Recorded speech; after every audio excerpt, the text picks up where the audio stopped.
Jaz se ne morem, ker imam sestank. Jaz je tudi ne morem, ker sem že 2-krat manjkal na košarki in ti mi skozi praviš, da se moram več rekreirati. No, 5 modelov v športni opremi s perom v rokah, ki gledajo v žogo, ni rekreacija. Zanč se je Mare selil in smo mu pomagali nesti hladilnik do avta. Evo, rekreacija. Ja, Mare se je selil. Barbara, ki je ven vrgla. Ti pa čisto vse gledaš iz negativnega kota. Ima pa hladilnik. Lahko grem sama k babici? Ne, nekdo te mora pelati. Lahko grem sama, saj nisem ena uboga rdeča kapica. Veš, Mila, naj ne skrbi, kaj bo volk naredil tebi, ampak kaj boš ti naredila volku. Tle si me najdu. Ej, mami, a je seks nevaren?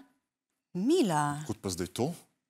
Ja, zadnjič sem videla en plakat, na katerem je pisal: testirajte se na SPO, spodaj pa za varno spolnost. In zdaj že skozi razmišljam, a je pol seks nevaren? A ti sploh veš, kaj je to seks? Ja? Kdo ti je pa povedal, kaj je to seks? Internet. Mislim, ne toliko povedal, bolj pokazal. Mila, teh videov ne smeš gledati. Sej jih ne bom, fuj. Sploh ne razumem, zakaj video to počneta. Sej ne. Ja, pa... No, mislim. Res ne vem, zakaj. 3 otroke že imata. Sploh ne vem, a je kakšna fora pri tem seksu, kaj jaz ne razumem. Ja. Okej.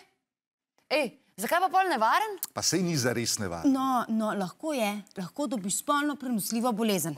Zakaj to počneta? Zato, ker za naju ni zares nevaren. Mi da sva zdrava in seksava samo drug z drugim. Matjaž.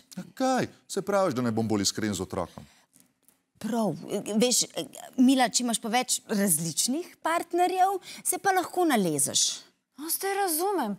Teta Barbara je vrgla ven strica Mareta, zato ker je seksal s teto Petro in so vsi dobili klafidijo. Klamidijo. Klamidijo. Matjaž, tega mi pa nisi povedal. Ja, kako pa ti to veš? Zadnjič sta strico Mareto mislila, da spim na zadnjem zicu, pa nisem. Klasična napaka. Pa ne moreš se čisto o vsem pred otrokom pogovarjati. A pa se nista čisto o vsem. Sam to, da ima stric Maret zdaj hladilnik, pa klafidijo. Klamidijo. Klamidijo. Dober, dost je. Mi moramo imeti en resen družinski sestanek, da se o vsem tem pogovorimo. A lahko zdajle, pa mi ni treba v šolo? Ne, seveda ne. Potem, popoldne, ko bomo vsi doma. Ajmo, pet. Ja. A si naredila domačo nalogo? Ja. Kaj pa je bilo za domačo nalogo? Mogli smo narisati, kaj naši starši res radi počnejo. Ej, a tako zgleda, ko video z očijem seksata? Katera stvar, ki jo delajo odrasli, gre pa vam najbolj na živce, napišite v komentarje.